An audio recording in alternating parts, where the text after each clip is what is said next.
Olá pessoal, então essa aula aqui hoje é sobre o experimento de Stern-Gerlach, tá bom? À luz do contexto da mecânica quântica, né? O experimento de Stern-Gerlach é um dos experimentos mais famosos, digamos assim, do início da mecânica quântica, né? Porque ele permitiu, né, a observação, a constatação da quantização do momento angular dos átomos, tá bom? Frequentemente, o experimento de Stern-Gerlach ele é usado também para demonstrar, para ser um apoio, digamos, experimental da existência do spin do elétron, né? Mas a gente vai ver que originalmente não era este o propósito do desenvolvimento do experimento e, na verdade, nem sequer o resultado final foi um motivo, digamos assim, para propor a existência do spin do elétron. A gente vai ver que, na verdade, como o próprio experimento vai ser construído, a ideia original, né, e o contexto que existia da física da época, né, não existia a equação de Schrödinger, né, e nem sequer se pensava, né, ou sequer tinha algum desenvolvimento mais concreto sobre a existência do spin do elétron, né. Então, o experimento de Stern-Gerlach ele é originalmente concebido para provar o momento angular quantizado dos átomos, tá? E ele se propõe a provar isso daí, e ele é utilizado, digamos, pode ser utilizado até hoje para provar que realmente o momento angular dos átomos é quantizado, né? Então, aqui você tem o Walter Gerlach, né, e o Otto Stern, né? Originalmente em 1921, né, foi o Stern quem pensou primeiramente, né, em desenvolver o experimento para mostrar que o momento angular dos átomos eram quantizados, né? E posteriormente ele repetiu o experimento em 1922, juntamente com o Walter Gerlach, né? O experimento ele vai ter esse aponte aqui, que a gente vai discutir um pouco depois, e ele é baseado ainda no modelo de Bohr do átomo, né? Então vamos fazer aqui um contexto histórico do que é o modelo de Bohr, né?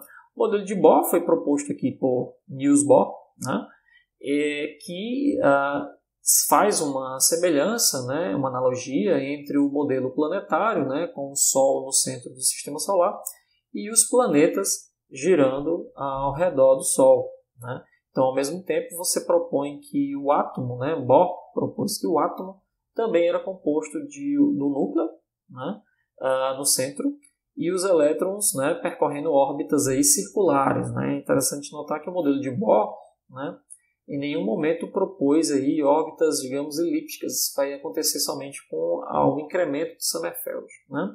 Então, no modelo de Bohr, que foi um sucesso, na verdade, na época, né, conseguiu prever exatamente, né, ou seja, os valores de energia, por exemplo, eles são corretos, né? Conseguiu prever exatamente as transições eletrônicas que existiam, né, entre os níveis de energia de um elétron saltando de um nível para o outro, tá bom?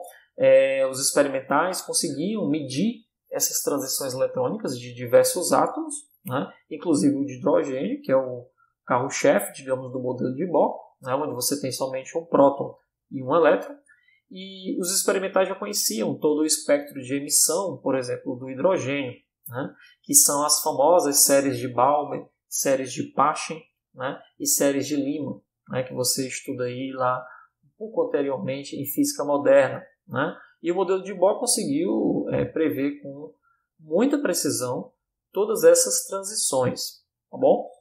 E é basicamente a ideia de que o elétron percorre uma órbita circular. O problema é que, rapidamente, o modelo foi meio que colocado em xeque, né? Por quê?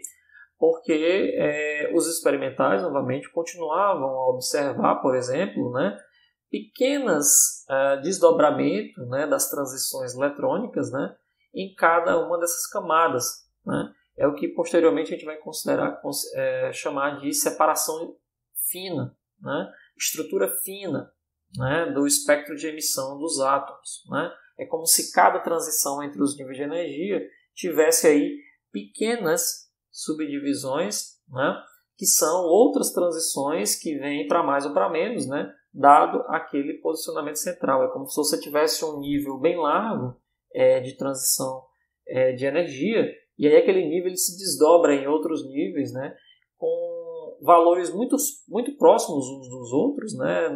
Posteriormente a gente pode fazer correções, a gente pode fazer cálculos justamente que mostram a correção desses níveis de energia, e você vê que é da ordem, né, da velocidade, por exemplo, de V sobre C, né, que é a velocidade orbital sobre a velocidade da luz, ou seja, querendo ou não, uma correção relativística, né? Na verdade, a estrutura fina dos átomos, né, que é esse desdobramento das transições eletrônicas dos átomos, né, os desdobramentos dos níveis de energia dos átomos, né, ele vem de uma correção relativística, né, que você pode fazer no átomo de hidrogênio, né? E os experimentais já viam isso, né? Então era preciso fazer correções no modelo de Bohr para que pudesse, né, casar, digamos assim, com o que era observado experimentalmente, né? E outros experimentos, por exemplo, conhecidos já há muito tempo, que era o efeito Zeeman, por exemplo, né, quando você coloca um elétron, por exemplo, ou um átomo digamos, num campo magnético constante, os níveis de energia eles são também separados, isso é conhecido como efeito Zeeman. Então, isso aí tudo fez com que pessoas propusessem, né, um deles aqui, Sommerfeld, né, propusessem que, na verdade, não pode haver essa separação entre níveis de energia aqui só 1, 2, 3.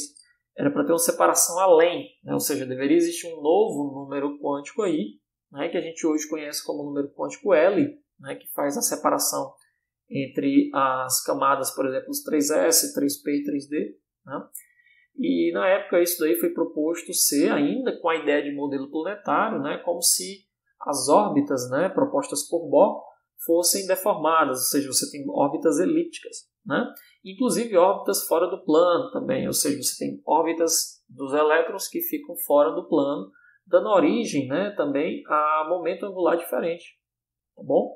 Um dos trunfos, digamos, do modelo de Bohr, né, uma das propostas do modelo de Bohr é você quantizar o momento angular, né? Quando você quantiza o momento angular, você obtém uma energia quantizada, né? E essa quantização do momento angular sempre foi um desafio, né, de ser mostrada experimentalmente, né? E aí onde entra o experimento de Stern-Gerlach, que é justamente para medir a quantização, né, do momento angular dos átomos, tá bom? Então, a proposta de Bohr era um modelo planetário totalmente circular, e a proposta de Sommerfeld, né, era desvios das órbitas, né, tratando aqui agora de órbitas elípticas, né, e até fora do plano, tá bom? Porque no modelo de Bohr, cada nível de energia, né, cada elétron que está no mesmo nível de energia tem a mesma energia, tem as mesmas informações, por exemplo, de momento angular, né? Mas logo isso se mostrou equivocado. E hoje em dia a gente sabe que é equivocado. Existem outros números quânticos além do N, existe o L e o M, que a gente vai ver depois, né? Mas aí Sommerfeld propôs que esses desvios, né, esses outros números quânticos aí necessários, né, eram justamente provenientes da deformação, né, da órbita, tá bom? Ou seja, considerando agora uma excentricidade aqui na órbita, né, tornando ela elíptica, você ganha aí níveis de energia diferentes, né, e consequentemente um momento angular diferente, números quânticos diferentes. Então você propõe aqui, por exemplo, níveis N4, K4, aí você tem uma órbita circular, e à medida que você diminuiria o tamanho desse K, você teria uma excentricidade maior da órbita, tá bom? Inclusive fazendo com que essa órbita não tivesse, né, o núcleo atômico no centro, tá bom? O núcleo atômico não necessariamente ficaria no centro à medida que você deforma a órbita, tá bom? Então esse era o modelo de Sommerfeld, que é conhecido como o modelo de Bohr-Sommerfeld.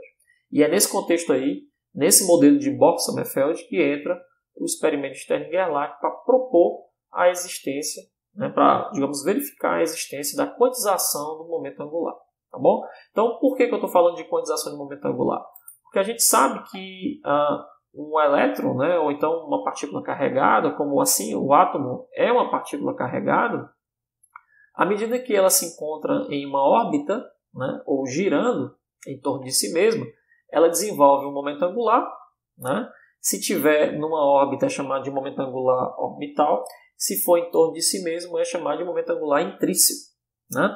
Isso existe independente da mecânica quântica, certo?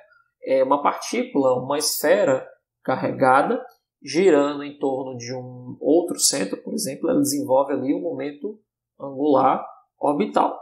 Uma partícula girando em torno de si mesma, com massa, né, desenvolve aí o que a gente chama de momento angular intrínseco. Quando ela gira em torno de si mesma, é chamado de momento angular intrínseco. Né? E quando ela gira em torno de uma órbita, é chamado de momento angular orbital. Tá ok? Então, agora, se você tiver uma partícula com massa, né, e ainda assim carregada, né, como é o caso dos átomos, né, você tem a carga eletrônica, você tem a carga dos prótons, por exemplo, a carga do elétron. Né? Aqui, basicamente, a gente vai tratar da carga do elétron, né, que compõe o átomo. Né? Perceba que uma partícula carregada ela vai desenvolver, além do seu momento angular, que é uma propriedade mecânica, certo? Vai desenvolver também uma propriedade magnética, chamada de momento magnético. Né? Então, vai existir uma associação entre o momento magnético, tá bom? E o momento angular, tá bom? Ou seja, orbital, ou seja, intrínseco. Tá certo? Agora, quando você coloca essa partícula carregada com momento magnético na presença de um campo magnético, aí vai ter um termo de energia que você calcula lá no eletromagnetismo, né? Onde a energia magnética é o negativo do produto escalar entre o momento magnético e o campo magnético. Isso significa o quê? Isso significa que se não houver magnetização, a orientação espacial do momento magnético ela é aleatória, ou seja, pode ter momento magnético para cima, pode ter momento magnético para baixo, para frente, para trás, não importa. Né? Ou seja, o momento magnético, ele não sofrendo a ação de um campo magnético, né? Ele se orienta aleatoriamente.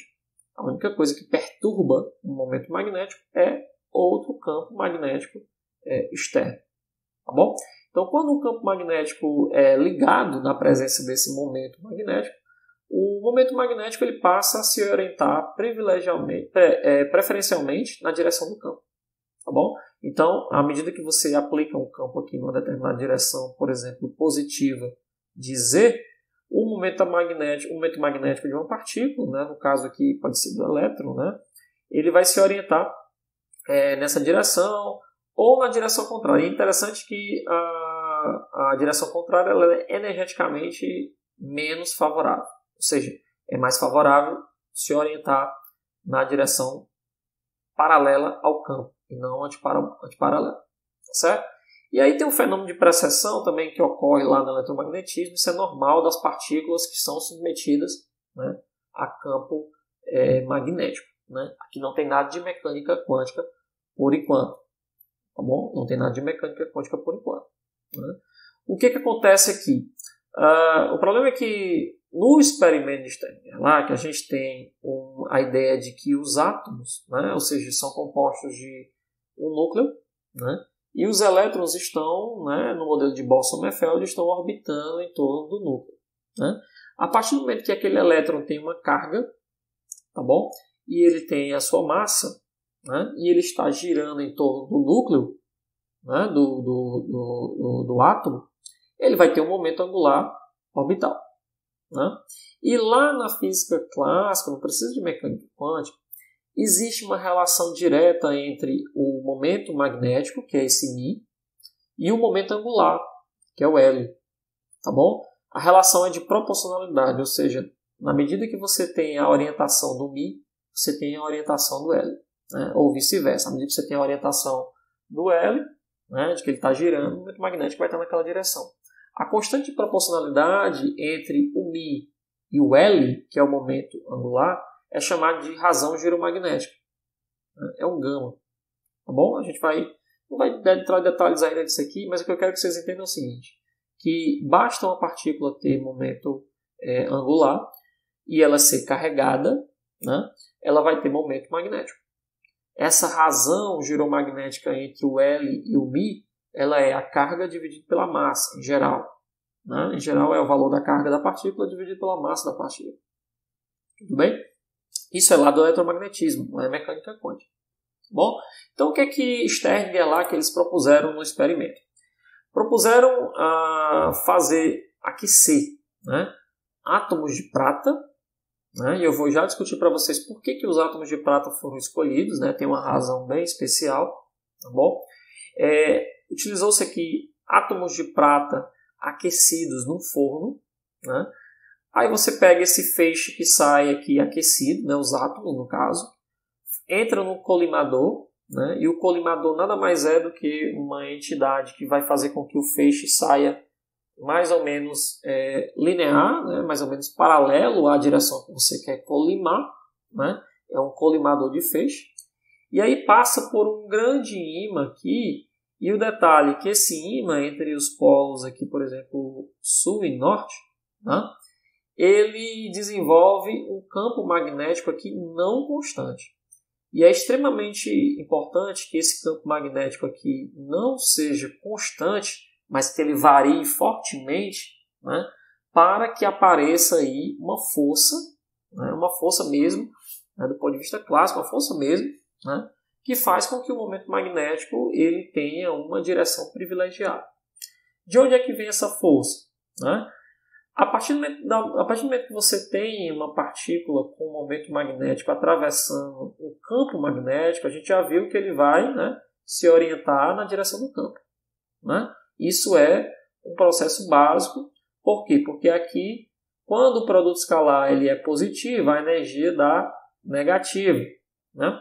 Quando o produto escalar é negativo, que é esse caso aqui de ser antiparalelo, né, a energia vai ser negativo, o produto escalar vai ser negativo, com esse menos aqui vai ficar positivo, ou seja, a energia dessa configuração aqui ela é menor do que a energia dessa configuração. Bom, por isso que aqui o E1, aqui a gente tem o E2 e o E1 é menor do que o E2. Então, preferencialmente ele se orienta na direção do campo. Agora, quando você tem um campo magnético não constante, onde ele varia, né? Ele não é uniforme, ele tem uma variação, isso significa que vai ter uma força, tá certo? sobre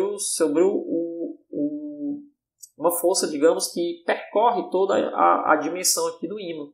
Né? E essa força ela vai gerar uma deflexão no momento magnético, ou seja, na própria partícula. Tá bom? Não só uma deflexão orientacional, mas uma deflexão mesmo espacial. Ou seja, uma parte do feixe vai para cima ou para baixo, dependendo da intensidade do campo, dependendo do valor do seu momento magnético. Tá bom? Então, assim, o que é força lá da mecânica clássica? Força é o gradiente do potencial. No caso aqui, da energia potencial. A energia potencial, por outro lado, é um produto escalar entre o momento magnético, tá bom? E o campo. Tudo bem? Então, quando você faz essa continha aqui, tira o gradiente, como o campo está só na direção Z, né, esse sinal negativo vai embora para o sinal negativo, digamos que o momento magnético ele é constante, ele não sofre influência de nada, então essa aqui vira uma constante, vai ter a componente Z, e tem a derivada aqui de B na direção Z, porque só sobra essa componente. Se o campo só tem direção Z, o produto escalar resultante vai ser μz vezes o B, como está aqui. Então você tem uma força aí líquida, tá bom? Que atua sobre as partículas. No caso aqui que saem do forno. Né? Ou seja, os átomos de prata. Originalmente foi utilizado átomos de prata. Eu vou já depois dizer por que a prata é importante, né, para a interpretação do experimento. Né? Então aqui, por exemplo, o valor, né, de μ, né, a componente Z, vai ser o valor do número quântico, no caso aqui M, tá bom? Que é o valor que a gente está tentando medir, tá certo? Esse valor M aí, que é o valor, digamos, do momento angular do átomo, né? Um fator giromagnético aqui de momento angular, que está relacionado com a nossa constante da razão giromagnética, né? E aqui o magneton de Bohr, né, digamos assim, que é o valor basicamente, né, que depende do valor do momento angular, que é proporcional à constante de Planck. Né? E aí você tem aqui a derivada, né, espacial do campo magnético. O que importa para a gente aqui é o valor, né, é o fato da força estar relacionado ao valor de μ. tá certo? Porque perceba o seguinte, se você, do jeito que está aqui, ó, se o valor de μ, né, for positivo, né, perceba que a força é positiva e vai fazer com que a partícula seja deflexionada para cima. Se o valor de μ for negativo, a partícula vai ser deflexionada para baixo. Né? E se o valor de μ for zero, não vai ter deflexão. Né? O que acontece? O que acontece é que, até então, né, mesmo com a ideia do experimento do modelo de Bohr, a proposta era saber justamente se os valores de μ que estão relacionados com o momento angular da partícula, eles eram quantizados ou não.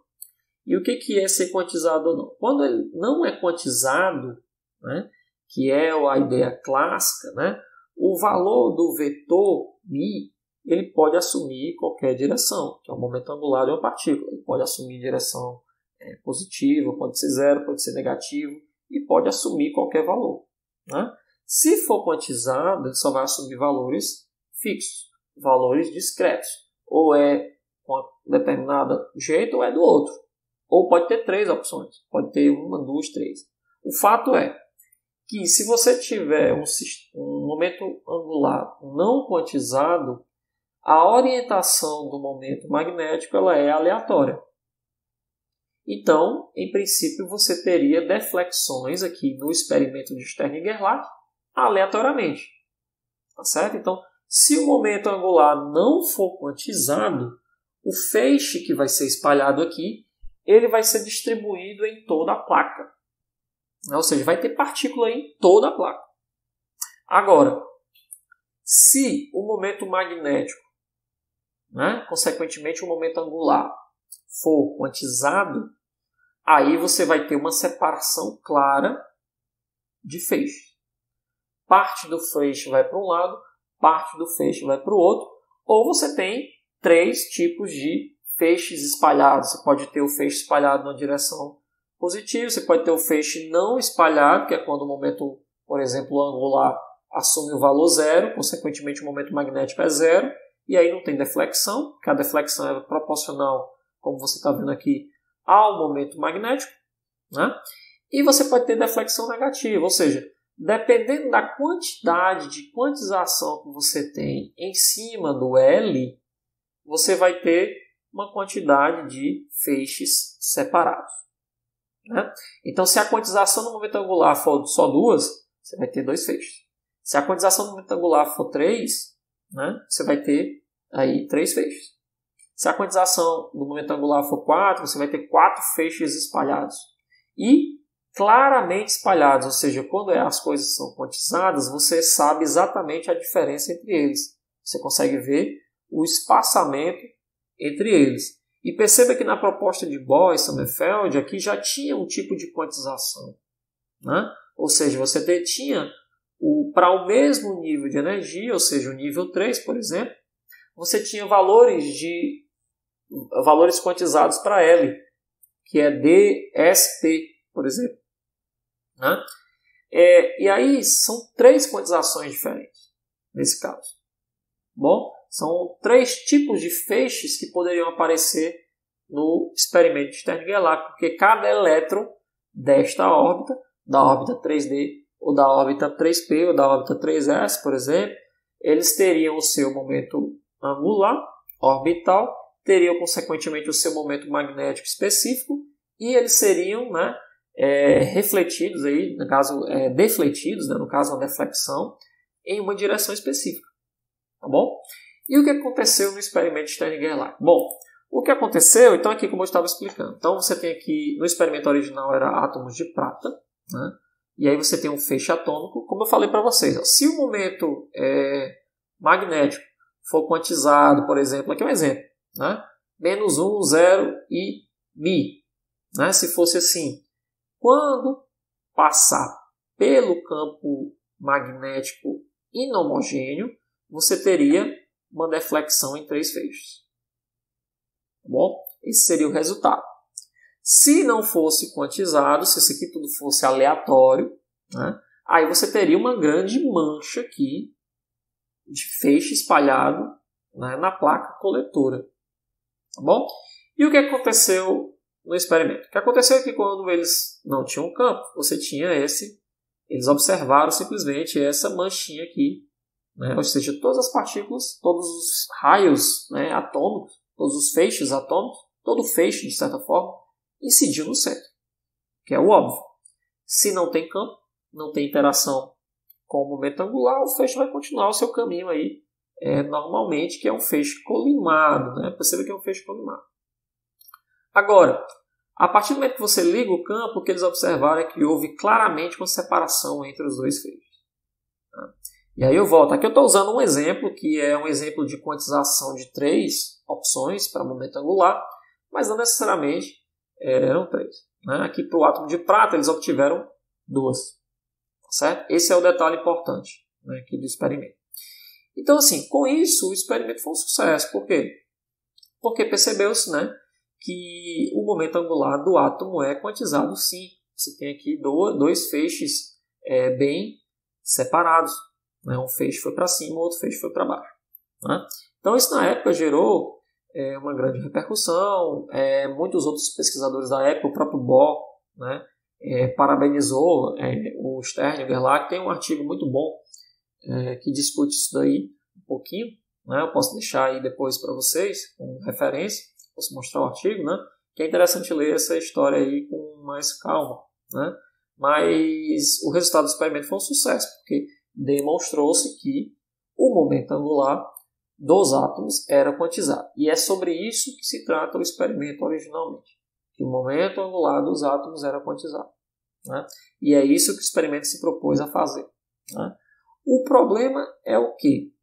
O problema é que na interpretação atual que a gente tem, né, a quantização que se está se observando aqui, tá bom? Ela não é devido ao momento angular orbital dos átomos. E aí o fato de ter usado o átomo de prata, o detalhe é importante aqui, porque os átomos de prata ele tem um elétron livre na última camada. Né? E esse é livre não, né? Ele tem um elétron na última camada, né? Sozinho. Tá bom? Então, este elétron vai determinar toda a propriedade físico-química do próprio átomo. Ele está sozinho ali. Né?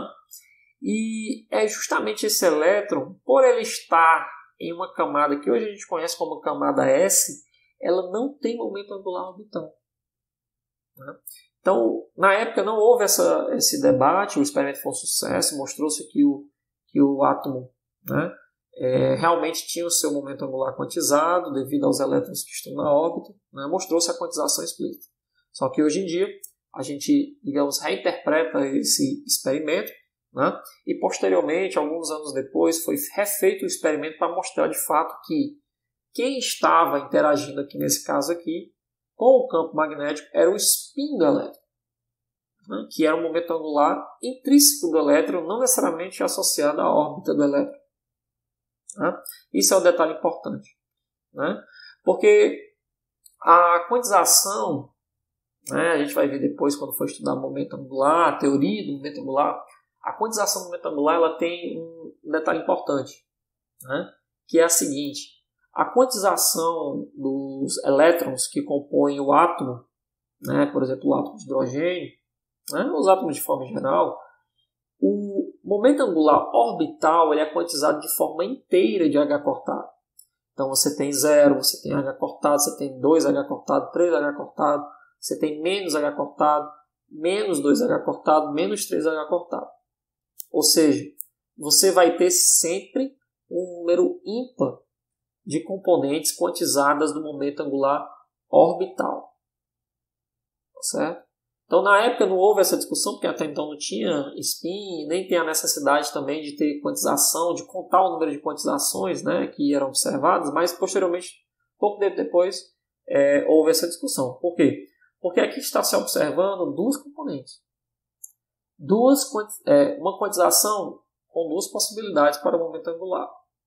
Né? E isso aqui na teoria do momento angular, hoje, né, só é possível de acontecer quando ele for semi-inteiro. Né? E essa quantização de momento angular semi-inteiro, ela vem não do orbital, ela vem do spin do elétron. Então, A interpretação atual, correta, né, observada hoje em dia, é que esses dois feixes aqui, certo? Era o indicativo de que era o spin up do elétron e o spin down do elétron se manifestando aí nesse caso. Tá bom? Esse é o detalhe importante. Então, voltando só um pouquinho aqui à discussão, o que a gente esperava classicamente, né, é que o feixe todo se espalhasse aqui na tela. Né? E o que foi observado foi uma separação dos feixes. Aqui é uma figura histórica do próprio da carta, né, que o Stern, se não me engano, enviou à escola de Bohr, né, todo o grupo teórico, né, confirmando que a teoria, né, o modelo de Bohr-Sommerfeld estava correto. Né? Em nenhum momento o modelo de Bohr-Sommerfeld foi questionado. Pelo contrário, esse experimento mostrou que realmente havia necessidade de quantizar o momento angular, que estava em pleno acordo com o modelo de Bohr-Sommerfeld. Né? Ou seja, o experimento confirma a teoria de Bohr-Sommerfeld, mesmo a gente sabendo hoje em dia que o modelo de Bohr-Sommerfeld não é válido, não é correto. E mais na frente tem outros experimentos que vão mostrar que não pode ser correto. Tá bom? Mas o experimento de Stern-Gerlach não. Mostra que realmente existe quantização no momento angular, que é o carro-chefe do modelo de Bohr. Bohr, quando foi quantizar as suas órbitas, teve que quantizar o momento angular, que era um número inteiro de H contado. Né? Só que na época não houve essa discussão, mas aqui você tem um número par de componentes quantizados. Né? E quando você tem um número par de componentes quantizados, isso aqui não é momento angular orbital. Isso aqui é momento angular intrínseco de spin, no caso o spin do elétron. Né? Então, assim, a ideia que eu quero trazer para vocês aqui é que, de fato, a quantização está acontecendo, ou seja, o momento angular ele é quantizado, mas aqui quem está sendo quantizado, né, é o spin do elétron. A gente vai usar muito aqui os estados quantizados de spin do elétron. E tinha outra coisa interessante no experimento de Stern-Gerlach que veio depois, né, com o tempo. Né? O que acontece? Aqui, no caso, você tem aqui o átomo de prata, no caso, né? No modelo de Bohr, né, você tem as órbitas aqui, e perceba que este elétron aqui ele está sozinho. Né? A distribuição da prata, né, é 2, 8, 18, 18, 1. Né? Ou seja, é o átomo de criptônio, você tem a camada 4d10 e 5s1. Todos esses átomos aqui, o cobre, a prata e o ouro, eles têm a característica de ter um único elétron aqui desemparelhado sozinho na última camada. Né? E é justamente esse elétron aqui que possui não uma orientação aleatória de momento angular intrínseco de spin, possui uma orientação quantizada. Né? Ou é para cima ou é para baixo, o seu spin, o seu momento angular. E é justamente esse elétron aqui que faz com que o feixe, ao passar pelo campo magnético não homogêneo, ele venha a ser defletido para um lado e para o outro. Né? E, classicamente, se esperava uma distribuição aqui contínua na tela. Essa distribuição roxa aqui seria o que deveria ser esperado classicamente. Tá certo? Mas não é o que acontece. Por quê? Porque a orientação do momento angular não é aleatória.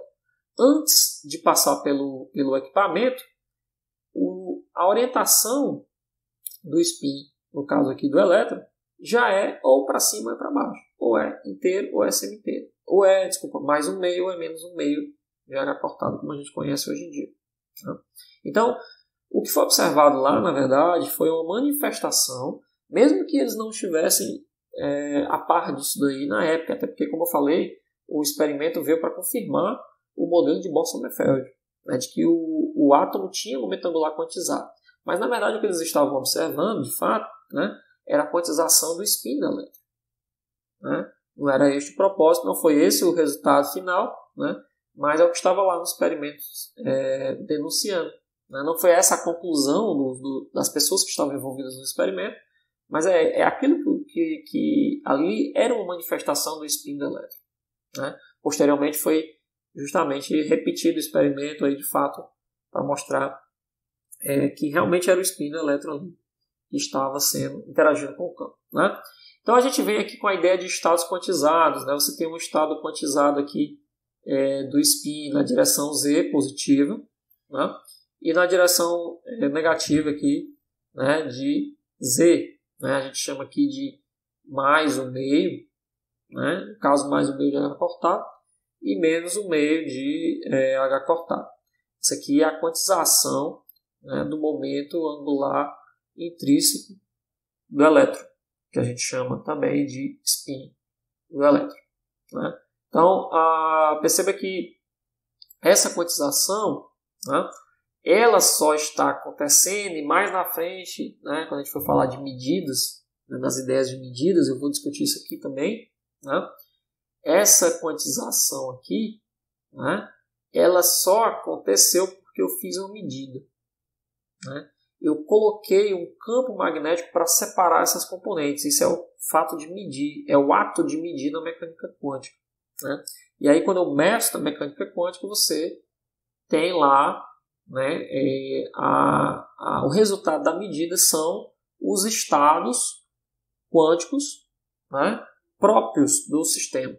A gente vai chamar isso aí depois de autovalores deste operador de spin que foi medido, né? Então aqui você tem o estado quântico para spin para cima e o estado quântico para spin para baixo, né? Ou spin positivo e spin negativo, né? E esses dois estados aqui, eles são separados aqui pelo experimento. Tá bom? Vamos lá agora. Aqui eu vou fazer uma analogia para entender como é que funciona esse equipamento Stern Gerlach e outra coisa curiosa que vem, né, de uma sequência de experimentos. Tá bom? Imagine que você tem uma máquina, todo esse aparato aqui que a gente fez, né, todo esse aparato aqui, ele fosse uma caixinha, né, que você pode, por exemplo, colocar ali no bolso, digamos assim, e levar para onde você quer, né? Imagine que todo o experimento você tem aí vários outros, né, equipamentos disponíveis, idênticos, né, em que você possa colocar o campo na direção que você quer. Então imagine que você possa colocar um experimento Stern Gerlach com o campo magnético na direção Z e logo em seguida você tem lá outro equipamento de Stern Gerlach com o campo na direção X, só um exemplo, ou Y, né? O que acontece se a gente fizer uma sequência desses experimentos de Stern Gerlach? E perceba, isso aí foi realizado aí várias vezes, né, por diversos outros experimentalistas, tá bom? Então aqui você tem um forno, você coloca aqui o equipamento de Stern Gerlach, ele vai dividir a componente Z do spin do elétron em duas componentes, e imagine que você bloqueia uma das componentes, tá certo? O que acontece se você fizer o feixe positivo passar de novo por um equipamento de Stern Gerlach na direção Z, né? O que a gente vai obter não é nenhuma componente mais na direção Z negativa e somente deflexão positiva, ou seja, você pegou o feixe aqui SZ+, né, que são por exemplo, os átomos que defletiram aí para cima, né? E os átomos que defletiram para baixo você matou aí o feixe, né? Simplesmente não usou o feixe. Aí você usou o feixe para cima, né? O que foi para cima você colimou de novo, fez passar por um equipamento de Stern Gerlach e ele continuou defletindo para cima. Então você não observa a componente SZ-, né? Porque você bloqueou ela aqui. Bom? Agora, se você inverter aqui a direção do campo no segundo equipamento, o que vai acontecer? Então você tem um forno aqui, novamente o equipamento de Stern Gerlach, você barra o feixe com os átomos que estão com o spin para baixo, e aí você deixa passar aqui os átomos com o spin para cima, né? Ao passar pelo equipamento de Stern Gerlach na direção X, o que vai acontecer é que você vai ter agora uma quantização, né, do spin agora na direção X, porque o campo está na direção X, então o momento angular agora que você vai medir é na direção X. Isso aqui não é nada absurdo, né? Isso aqui não é nenhum absurdo, porque você, nesse primeiro equipamento aqui, só separou o momento angular na direção Z. Tá certo? É como se originalmente o momento angular do elétron você não sabe qual é, né? Mas na hora que passa pelo equipamento de Stern Gerlach, ele separa a sua componente Z em duas, você barrou uma delas, que é a negativa, e usou a positiva para passar agora por um outro equipamento de Stern-Gerlach, só que na direção X. Né? O que aconteceu? Ele vai dividir o feixe agora em dois. Aqueles que têm componente positiva na direção X do spin vão para o lado, e aqueles que têm componente X negativa para o outro. Né? Ou seja, houve aí claramente uma quantização, né, do momento angular agora na direção X. Bom, e isso é o que acontece sempre. Você pode perguntar, professor, mas se eu fizer na direção Y, também acontece isso? Acontece. Se você primeiramente separar os feixes aqui em dois, um na direção positiva de Z, outro na direção negativa de Z, você barrar o negativo e colocar aqui na direção Y, você vai ter o feixe separando em uma direção de Y. É como se você originalmente tivesse o feixe separando assim, na direção Z, e aí você pega o feixe de cima e ele separa agora na direção ortogonal. Então você tem primeiro uma separação na direção Z e depois uma separação na direção X ou direção, né, Y. Aí depende de como você queira orientar o eixo. Tá bom?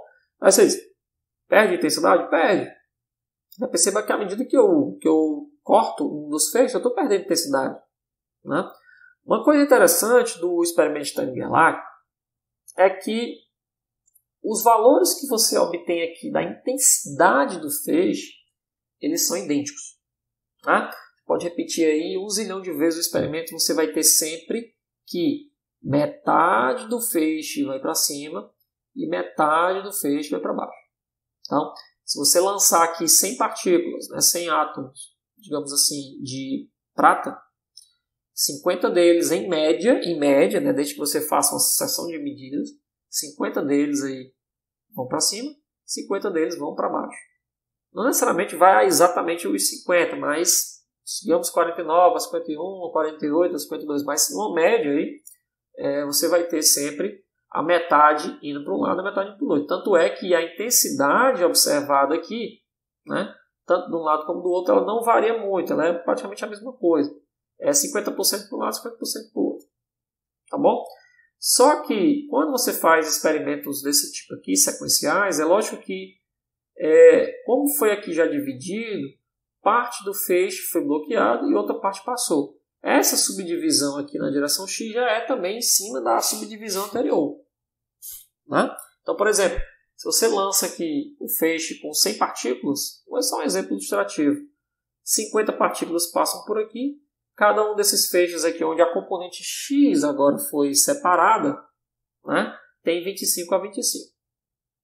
Tá bom? Isso não é nenhum absurdo, não tem nada de estranho aí. Você está simplesmente separando em Z e depois separando em X. Tá bom? Isso é normal. Tá certo? Isso, do ponto de vista de mecânica quântica, do próprio experimento, isso não tem nenhum absurdo. O problema é o seguinte. Nessa terceira situação, tá bom? Você lança os átomos na direção Z normalmente, bloqueia aqui na direção Z negativo, passa só o Z positivo. Aí agora você bloqueia o X negativo. Né? Então, em princípio, o feixe que está passando aqui para esse terceiro equipamento de Stern-Gerlach, que está na direção Z, ele é um feixe que só tem partículas com o momento angular positivo na direção Z e positivo na direção X. O problema é quando você vai fazer uma medida agora do spin da partícula, novamente com o campo na direção Z, você recupera o feixe com esse Z negativo. Isso é o absurdo aqui. A parte mais difícil de se entender, isso é um resultado experimental. Eu estou colocando aqui uma ilustração, mas isso aqui foi obtido experimentalmente. Essa sequência de experimentos ela foi feita várias vezes e as pessoas continuaram obtendo, né, o feixe SZ negativo aqui de volta, mesmo ele tendo sido bloqueado aqui. Como é que isso é possível? Né? Esse é o grande entrave da mecânica quântica e vai mostrar para vocês que a mecânica quântica ela é diferente de tudo que você viu, porque a forma como você vai construir esses estados de spin e os estados quânticos de forma geral, ela precisa que você saia, né, do convencional. Tá bom? O que acontece? Quando você separou esses dois feixes aqui os elétrons que têm spin up e os elétrons que têm spin down, né? E você faz agora passar por um experimento de Stern-Gerlach na direção X, você separa os elétrons que têm spin up na direção X e os elétrons que têm spin up na direção X, né? E por que a gente recupera o Z aqui de novo? Né? Porque uma das coisas interessantes da mecânica quântica é que quando você faz, e aí a gente vai discutir isso depois, quando você faz uma medida de uma componente aqui, no caso de spin, na direção X, automaticamente você já perde a informação anterior. Esse é o problema da mecânica quântica. É que no caso aqui as componentes de momento angular do spin, do elétron e do próprio momento angular orbital, a gente vai ver também depois, elas não podem ser determinadas simultaneamente. Então esse feixe aqui, a única certeza que você tem é que a componente X dele, né, ela é toda positiva, ou seja, o momento angular das partículas que compõem esse feixe aqui, ela está no estado quântico de spin up positivo, né, para X. Bom, é o que a gente conhece posteriormente como autoestado do operador X, né, ou seja, do observável físico X. E o fato de você medir isso aqui já perdeu a informação do estado quântico aqui agora na direção Z, né? Então quando você vai medir agora de novo na direção Z, você recupera os dois estados permitidos na direção Z, né?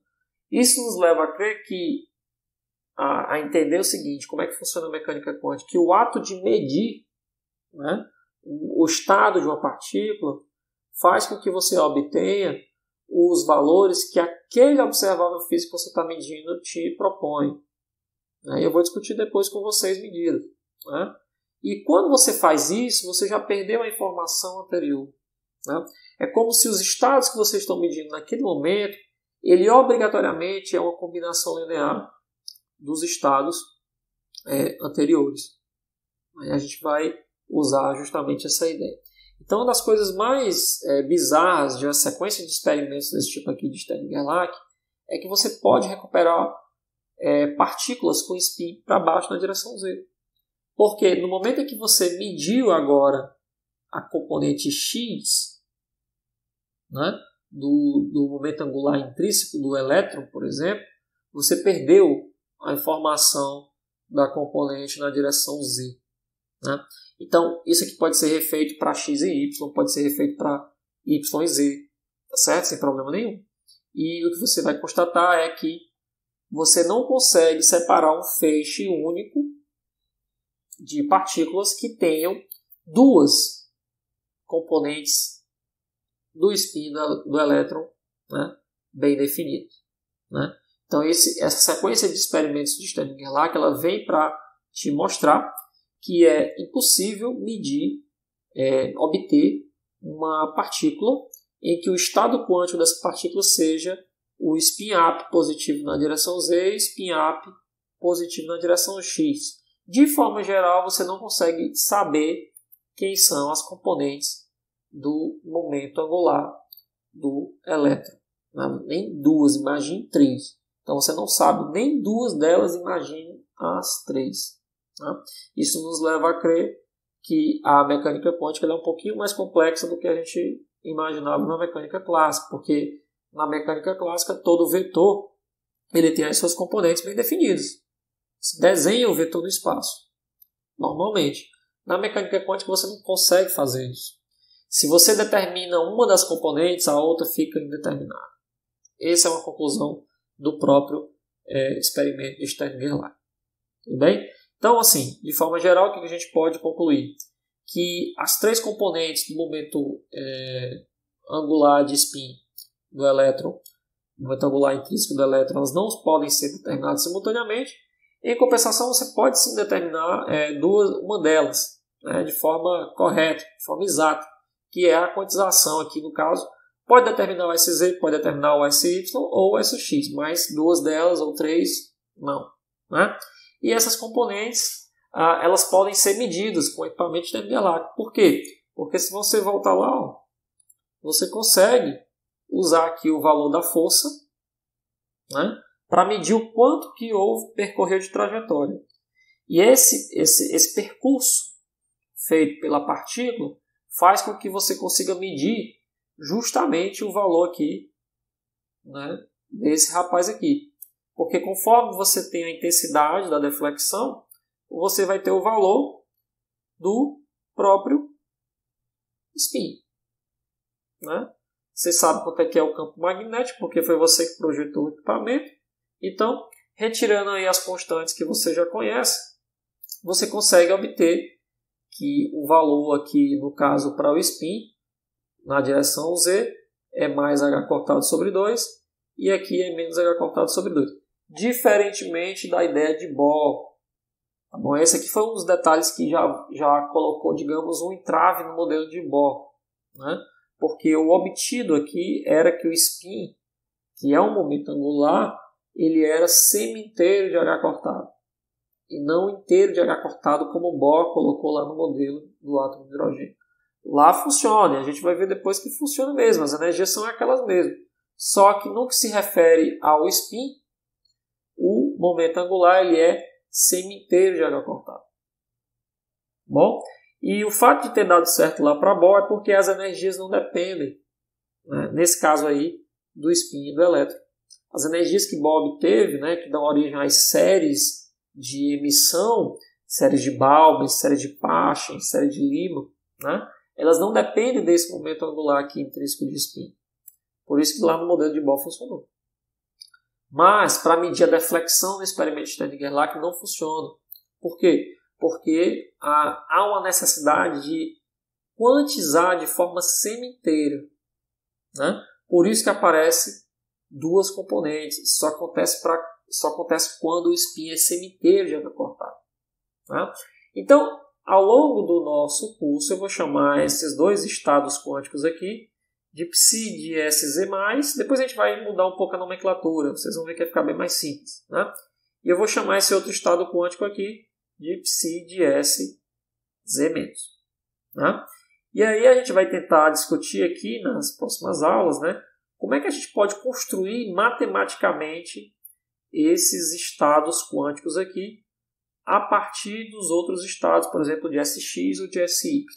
Né? Que tipo de informação a gente pode tirar daqui? Né? Ou seja, será que existe alguma forma de explicar isso aqui matematicamente? Né? Eu já dei a dica aqui, a gente vai ter que colocar uma combinação linear. Mas como é que a gente escreve essa combinação linear? É baseada em quê? Será que tem algum análogo? Né?